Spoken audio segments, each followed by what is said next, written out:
నిజంగా వాళ్ళకి ప్రజల పట్ల గౌరవం ఉండి, మనం శాసనసభలో ప్రజా సమస్యల పట్ల పోరాడి ప్రజలకు న్యాయం చేయాలనే ఉద్దేశంతో జగన్మోహన్ రెడ్డి గారికి గాని ఉంటే 11 మంది కాదు, 11లో సగం ఐదుగురైనా అసెంబ్లీలో మాట్లాడొచ్చు.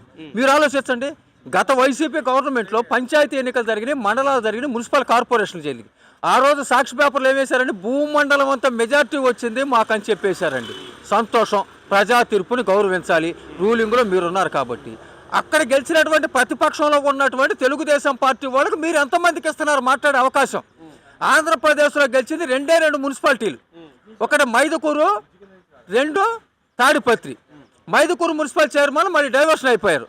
ఒక్క తాడిపత్రి మున్సిపల్ చైర్మన్ జేసీ ప్రభాకర్ రెడ్డి గారు మా బంధువు కాదండి. వాస్తవంగా మీరు మీడియాలో చూడండి, ప్రజా సమస్యల పట్ల ఆయన ఏ రకంగా ప్రవర్తించి ప్రజల సమస్యలు తెలుసుకుంటున్నాడు మీరు ఆలోచించి. ఆ రకంగా వాళ్ళ ఇంటి మీదకి వెళ్ళి దౌర్జన్యం చేసినప్పుడు కూడా భయం అనేది లేకుండా ప్రజా సమస్యల గురించి మాట్లాడాలని ఉంటే